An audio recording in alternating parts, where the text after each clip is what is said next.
Okay, today we're diving into something really cool.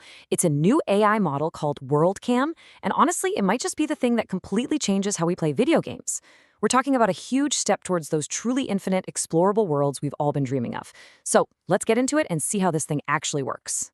All right, first, let's just paint a picture of the ultimate dream, right? I mean, ever since video games have been a thing, this has been the holy grail, a world that just never ends. Just imagine this. You step into a game world that's being created in real time just for you. Every single forest, every city, every little hidden cave you stumble upon, it's all unique. It's a world that's genuinely infinite. You're not just playing a pre-made game anymore. You're actually exploring a digital reality that's unfolding right in front of you. So that's the dream, right? But if this is so great, why don't we have it already? Well, it turns out generative AI has hit some pretty big roadblocks trying to make this happen. Let's take a look at what's been getting in the way. Yeah, the problem really boils down to what a lot of people just call jank. You know that feeling? Current AIs, they're amazing at making beautiful single images. But trying to stitch those images together into a world that you can actually move around in, a world that feels solid and consistent, that's where things start to fall apart.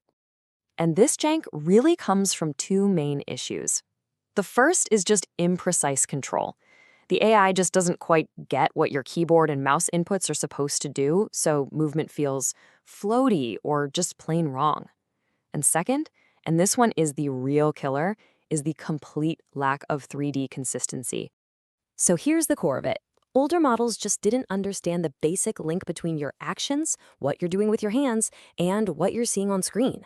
It's like they treated your key press not as a direct command, but more like a vague suggestion. Hey, maybe move forward-ish? And that's exactly why the controls can feel so disconnected. You know, the researchers who wrote the paper, they put it perfectly.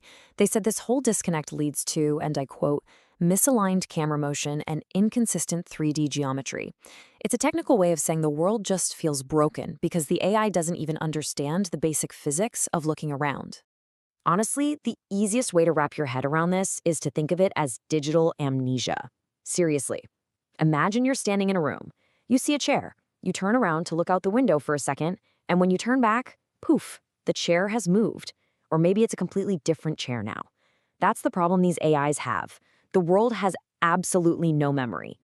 So the big question is, how do you fix something like digital amnesia? Well, this is where WorldCam comes in with a solution that is just so beautifully simple. It's all based on one single, powerful idea. And that one big idea? It's called camera pose. Now, it sounds technical, but it's actually super simple. It's just the camera's exact position and the exact direction it's pointing in the 3D world. The best way to think about it is like this. It's a GPS coordinate for where you are and a compass for which way you're looking, all rolled into one single piece of data. And this is the genius of WorldCam. By making camera pose the main language the AI speaks, it solves both of those huge problems, the wonky controls and the digital amnesia, at the exact same time. The AI isn't just guessing anymore. Now it's calculating.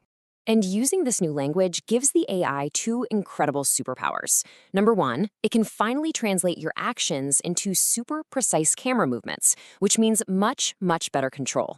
And number two, it can use that very same information to build a perfect memory of the world, one that never forgets. Okay, so that all sounds great in theory, but let's get into the nitty-gritty. How does WorldCam actually use this camera pose idea to pull all this off? So first, let's talk about control. Think about what happens in a game when you press W to move forward, but you're also turning with the mouse, right? You should move in a smooth curve. Well, older models would get this wrong. They'd calculate the forward bit and the turn bit separately, which would make you kind of drift off course. But WorldCam is way smarter. It understands this is one single smooth motion, and it calculates the perfect curve to match what you're actually trying to do. All right, and for the second key, this is the real cure for that digital amnesia we were talking about. It's all about memory. WorldCam basically creates a giant memory bank, and every single image it ever generates gets a little tag put on it, the exact camera pose from where you saw it. So what does that actually mean for you? It means when you wander off, explore for a bit, and then come back to a place you've already been, the AI doesn't have to make stuff up again. It just goes, hey, I've been at this exact GPS coordinate looking in this exact direction before. what did I see? And then it just pulls that perfect image right out of its memory. And just like that, the world stays perfectly consistent. Okay, so the theory is solid, but does it actually hold up in practice? Let's look at the results and see how WorldCam performs when you put it head-to-head with the other top models out there. And wow, the visual proof is pretty dramatic. Just look at the top 3 examples from other leading AI models. See how as the camera moves, things get all distorted and just fall apart? The world becomes a mess. Now look at the bottom row. That's WorldCam. It is rock solid. The structure of the scene, the visual quality, it just stays perfectly consistent all the way through. And it's not just our eyes. The numbers back it up completely. For action control, lower error is better. WorldCam wins. For visual quality, higher is better. WorldCam wins again. And for 3D consistency, that memory test, higher is better. And look at this. WorldCam doesn't just win, it absolutely demolishes the competition. We're talking 0.888. That's a massive lead. Just to put that control improvement in a perspective for a second, WorldCam is over 16% more accurate with its camera movement than the next best thing. Now, 16% might not sound like a lot, but in a game, trust me, that's a night and day difference you would feel immediately. And here it is, the final nail in the coffin for digital amnesia. We're looking at a player revisiting a spot they've been to before. Just look at the doorway, the walls. Everything is exactly as they left it. It's identical. The world remembered. The problem is solved. So let's wrap this all up. What's the big takeaway here, and what could this mean for the future of gaming?